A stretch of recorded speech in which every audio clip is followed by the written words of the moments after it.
Bismillahirrahmanirrahim. Assalamualaikum warahmatullahi wabarakatuh.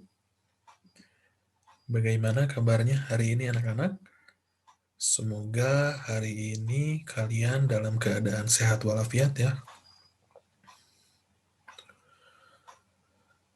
Nah, anak-anak, untuk hari ini kita akan melanjutkan mengenai pembahasan soal UTBK, mata pelajaran sosiologi, part 2-nya ya, karena kemarin untuk part 1-nya kan sudah kita bahas. Itu ada 5 soal. Dan untuk di di part 2-nya juga, insya Allah kita hanya akan membahas sampai 5 soal, jadi sampai nomor 10. Gitu.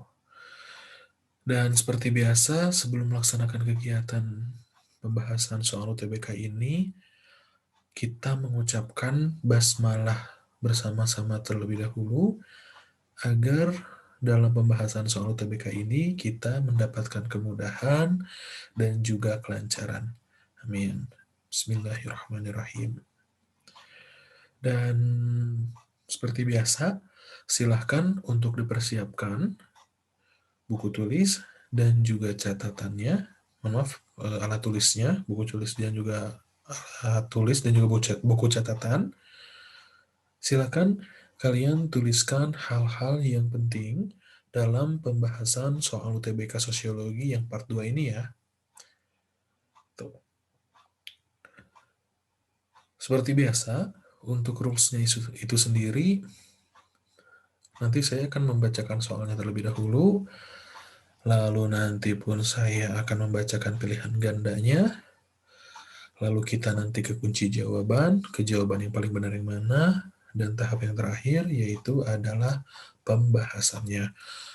Apakah jawaban dari soal itu benar atau tidak, nanti mari kita buktikan di pembahasan. Seperti itu. Bisa dipahami anak-anak? Oke, mari kita mulai ya. Karena pertemuan ataupun part 1 itu cuma sampai nomor 5, sekarang kita lanjut ke nomor 6, dan insya Allah kita ini hanya akan bahas sampai nomor 10 ya.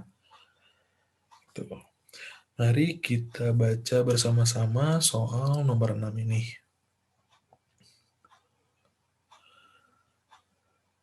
Perhatikan kutipan artikel berikut.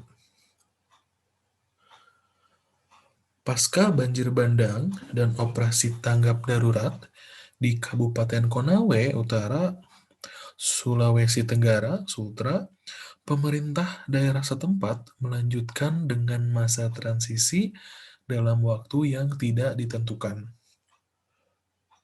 Bupati Konawe Utara mengungkapkan, selama masa transisi menuju pemulihan, pihaknya akan melakukan relokasi sejumlah penduduk di 3 desa ke tempat yang lebih aman dari banjir dan juga tanah longsor. Mengingat masyarakat yang masih ada di tenda-tenda pengungsian sudah tidak bisa kembali ke rumahnya karena rumah-rumah mereka sudah ambruk diterjang banjir. Khususnya desa Tepuwatu yang hanya menyisakan lumpur dan puing-puing bangunan. Pertanyaannya, berdasarkan kutipan artikel tersebut, penduduk Kabupaten Konawe Utara melakukan mobilitas sosial titik. A, yaitu adalah lateral. B, vertikal naik. C, vertikal turun. D, antar generasi. Dan E, intragenerasi. Nah, sebelum kita membahas soal nomor 6 ini, ada yang masih ingat apa itu mobilitas sosial? Mobilitas sosial, kira-kira apa ya mobilitas sosial itu? Oke, kalau misalkan ada yang jawab, mobilitas sosial itu adalah perpindahan, Pak. Betul, mobilitas sosial itu jawabannya adalah perpindahan ataupun proses perpindahan. Nah, ini kan kalau kalian lihatnya di soal ini, Konawe Utara, Konut, Sulawesi Tenggara, Sutra, mereka melakukan perpindahan nih karena adanya eh, bencana ya, yang menyebabkan mereka harus mobilitas gitu ataupun harus melakukan sebuah perpindahan. Nah, kita lihat kunci jawabannya yang paling benar adalah yang A. Apa itu yang A? Yaitu adalah lateral. Apakah betul lateral? Mari kita buktikan di pembahasannya ya. Mobilitas memiliki arti pergerakan.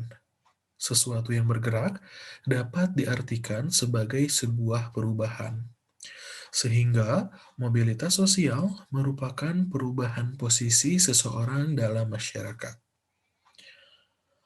Salah satu bentuk mobilitas sosial berupa mobilitas lateral ataupun geografis. Mobilitas lateral ataupun geografis adalah perpindahan orang ataupun kelompok dari daerah yang satu ke daerah yang lain. Menurut batas-batas wilayah, perpindahan itu ada yang dinamakan imigrasi ataupun masuk, emigrasi yaitu keluar, dan transmigrasi yaitu adalah melintasi batas wilayahnya. Berdasarkan penjelasan tersebut, mobilitas yang dilakukan oleh penduduk Kabupaten Konawe Utara termasuk ke dalam mobilitas yang lateral. Jadi, jawaban yang paling tepat adalah yang A. Itu karena adanya bencana ya, mereka harus mengungsi terlebih dahulu. Jadi yang paling betul adalah yang A, yaitu adalah lateral. Gitu. Bisa dipahami ya untuk soal nomor 6? Oke, kita lanjut ke soal nomor 7. Mari kita baca bersama-sama soal nomor 7 ini ya. Zaman sekarang, anak-anak yang hidup di perkotaan lebih menyukai permainan modern karena permainannya sangat canggih serta sering membuat merasa tertantang untuk memainkannya. Oleh sebab itu, permainan tradisional menjadi kurang menarik lagi dan semakin ditinggalkan. Perubahan permainan tradisional menjadi modern tersebut merupakan fenomena sosial yang terjadi karena pengaruh titik titik titik. Yang A yaitu adalah mobilitas vertikal naik, yang B mobilitas vertikal turun, C mobilitas horizontal, D mobilitas antar generasi, dan yang E mobilitas intragenerasi. Nah, kira-kira jawaban yang paling tepat yang mana nih untuk soal nomor 7? Silahkan kalian baca lagi terlebih dahulu dan juga tentukan jawaban yang paling tepat untuk soal nomor 7. Silahkan dipilih dulu ya jawaban yang paling tepatnya.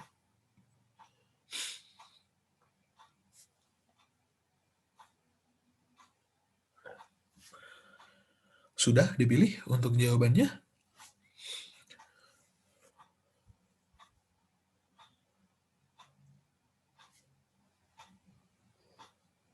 Nah, kalau sudah dipilih, mari kita lihat di pembahasan dan juga kunci jawabannya ya. Ada yang jawab A, atau B, atau C, atau D, atau E ya. Kita lihat. Jawaban yang paling tepat adalah yang A, yaitu adalah mobilitas vertikal naik. Ada yang menjawab A? Apakah jawabannya betul? Mari kita lihat di pembahasannya. Mobilitas sosial vertikal adalah perpindahan status individu atau kelompok ke status lain yang tidak sederajat dengan status sosial asalnya. Individu atau kelompok yang mengalami mobilitas vertikal naik atau social climbing akan berpindah dari status sebelumnya ke status sosial yang lebih tinggi. Individu yang mulanya memiliki status lebih rendah akan melakukan mobilitas naik untuk mencapai status sosial yang lebih tinggi. Pergeseran permainan tradisional menjadi modern dapat dipengaruhi oleh peningkatan penghasilan suatu keluarga. Peningkatan penghasilan tersebut membuat para orang tua mampu memenuhi kebutuhan tersier anaknya dalam bentuk permainan modern, seperti PlayStation, sehingga perlahan dapat menggeser pola permainan anak dari tradisional menjadi modern. Jadi, jawaban yang paling tepat adalah yang A, yaitu adalah mobilitas vertikal naik. Nah, ada yang jawab A? Kalau ada yang jawab A, nilainya 100 ya, karena betul jawabannya yang A. Tuh. Bisa dipahami ya untuk soal nomor 7? Mari kita lanjutkan terlebih dahulu ke soal nomor 8.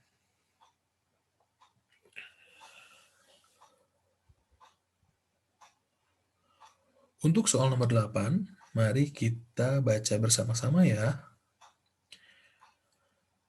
Terbukanya pasar perdagangan internasional akibat globalisasi membuat mudahnya transaksi ekspor ataupun impor. Namun, banyak masyarakat yang lebih mempercayai produk luar negeri sebagai produk unggulan. Sehingga kuantitas impor lebih menguasai pasar perdagangan Indonesia.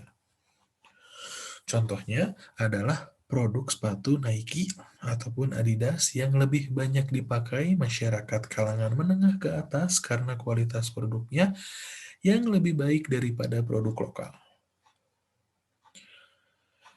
Dampak negatif dari permasalahan sosial tersebut adalah titik. Yang A, yaitu adalah semakin banyak barang-barang bekas yang menjadi sampah. Yang B, kesulitan menghentikan dorongan untuk membeli barang-barang.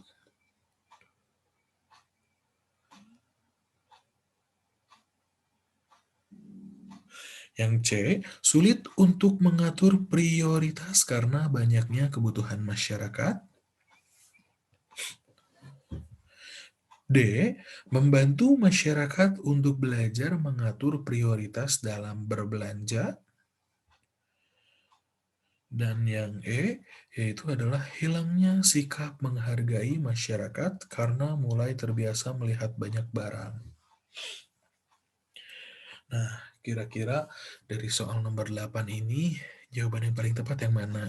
Silahkan dibaca terlebih dahulu, lalu ditentukan jawaban yang menurut kalian paling tepat dari soal nomor 8. Silahkan dipilih.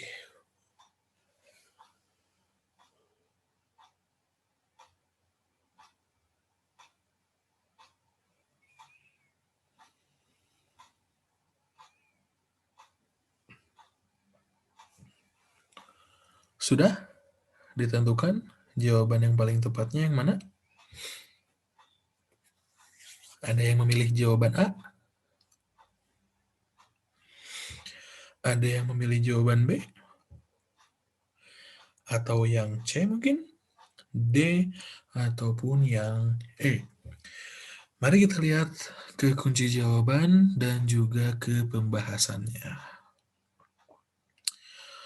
Nah, kunci jawabannya adalah B, yaitu adalah kesulitan menghentikan dorongan untuk membeli barang-barang.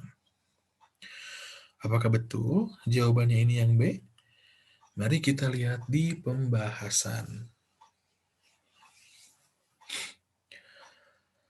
Pada zaman globalisasi, dunia menjadi the borderless world.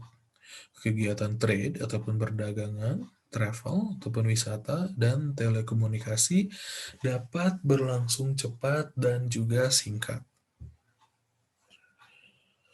Permasalahan yang muncul di soal adalah semakin mudahnya produk-produk dari negara lain masuk, sehingga berdampak negatif bagi masyarakat. Pilihan yang A lebih mengarah pada dampak negatif terhadap lingkungan. Pilihan B dan juga C lebih mengarah pada dampak dari banyaknya kebutuhan, bukan dari banyaknya produk yang ada di pasaran.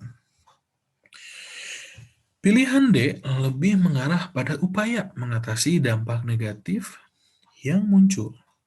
Pilihan E menunjukkan dampak banyaknya produk di pasaran. Namun kurang tepat jika hal tersebut dikaitkan dengan penyebab hilangnya sikap menghargai masyarakat.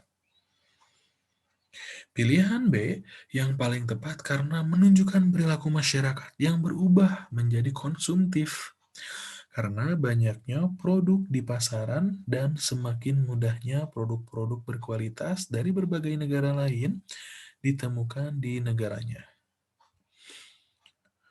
Permasalahan ini dapat diatasi oleh individu masing-masing dengan cara mencoba membatasi jumlah konsumsi setiap minggu atau bulan sesuai dengan kebutuhannya.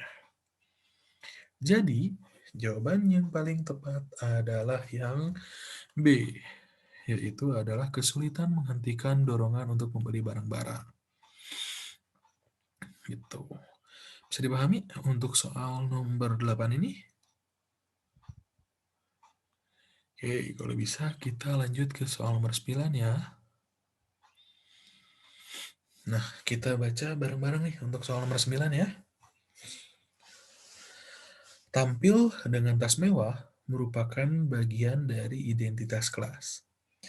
Tindakan membeli tas mewah ini bisa merupakan tindakan untuk menunjukkan identitas kelas. Dalam masyarakat yang demikian, biasanya terdapat komunitas-komunitas yang memiliki ukuran dan simbol kelas tertentu. Dengan mengonsumsi ukuran-ukuran kelas itu, mereka lalu memiliki posisi tawar yang kuat dalam komunitas. Fenomena tersebut menunjukkan nilai dominan bagi masyarakat karena titik, titik, titik. Yang A, masyarakat meyakini suatu nilai harus dilaksanakan. Yang B, anggota masyarakat telah lama menganut suatu nilai. C, suatu kebanggaan bagi masyarakat terhadap suatu nilai. Yang D, adanya keseriusan seseorang dalam melaksanakan suatu nilai. Dan yang E, banyaknya jumlah orang masyarakat yang menganut suatu nilai. Nah, kira-kira dari soal nomor 9 ini jawabannya yang paling tepat yang mana nih? Silahkan dibaca lagi dan juga ditentukan pilihannya. Kalian bisa memilih A, B, C, ataupun yang D.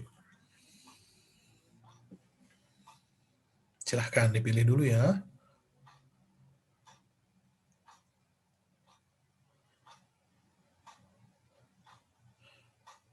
Sudah?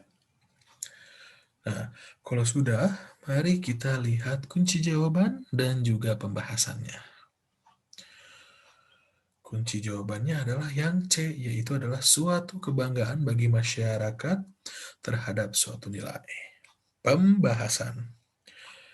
Nilai dominan adalah nilai yang dianggap lebih penting dibandingkan nilai lainnya. Ukuran dominan atau tidaknya suatu nilai didasarkan pada hal-hal seperti banyaknya penganut nilai tersebut. Lamanya nilai tersebut dianut atau digunakan, tinggi rendahnya usaha pemberlakuan nilai tersebut, dan prestis ataupun kebanggaan penganut nilai tersebut di masyarakat. Pilihan A dan D kurang tepat karena lebih merujuk pada tinggi rendahnya usaha pemberlakuan nilai tersebut.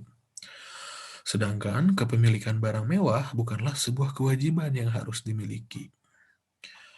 Pilihan B kurang tepat karena lebih merujuk lamanya nilai tersebut dianut. Sedangkan kepemilikan barang mewah bukanlah sebuah hal yang ada sejak dulu, melainkan ada usaha untuk mendapatkannya. Pilihan E kurang tepat karena lebih merujuk pada banyaknya penganut nilai tersebut. Sedangkan kepemilikan barang mewah tidak bersifat massal, melainkan hanya kalangan tertentu saja. Pilihan C tepat, karena ini tas mewah yang berhasil diraih oleh seseorang dapat menaikkan status sosial mereka.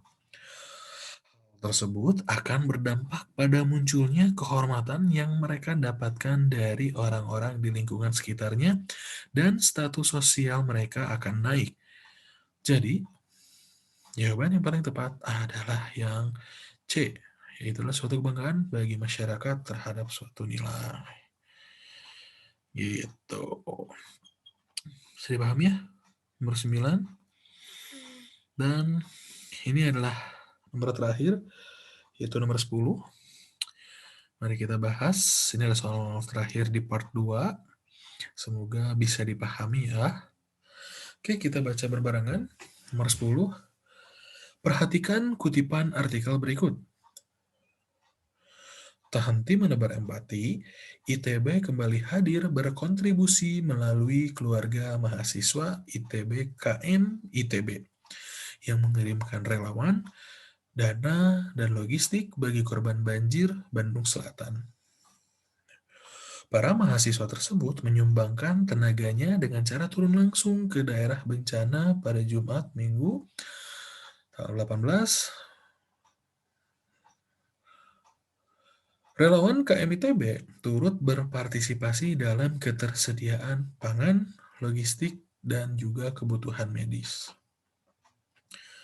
Berdasarkan ilustrasi tersebut, kelompok yang terbentuk adalah kelompok titik-titik-titik. A.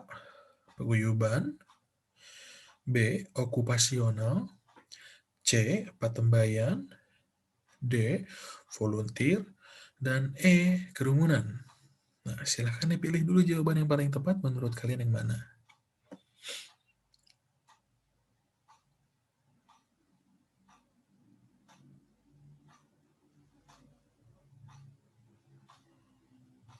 Sudah?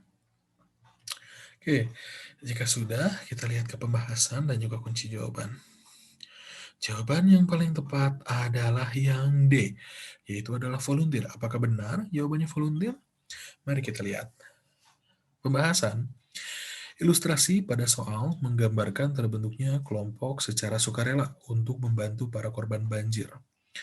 Kelompok volunteer adalah kelompok yang terdiri atas berbagai anggota yang memiliki kepentingan yang sama.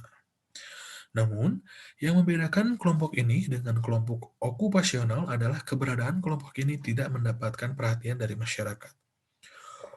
Umumnya, pembentukan kelompok ini dilandasi oleh kepentingan primer dan sekunder yang harus terpenuhi. Dengan adanya kelompok volunteer ini, kepentingan individu diharapkan dapat terpenuhi tanpa harus mengganggu kepentingan umum. Contohnya, tim sukarelawan yang membantu korban bencana alam. Oleh karena itu, jawaban yang paling tepat adalah yang D, yaitu adalah kelompok volunteer. Nah, bisa dilihat di sini nih, mengirimkan relawan. Relawan termasuknya ke dalam volunteer ya, sukarela. Gitu. Mereka tidak dibayar kok oleh pemerintah. Gitu. Nah, gitu anak-anak. Ini adalah soal pembahasan untuk part 2 menyambung video yang sebelumnya sudah kita bahas, yaitu soal nomor 1 sampai dengan nomor 5. Di part 2 ini berisikan soal nomor 6 sampai dengan nomor 10. Itu saja yang mungkin bisa disampaikan.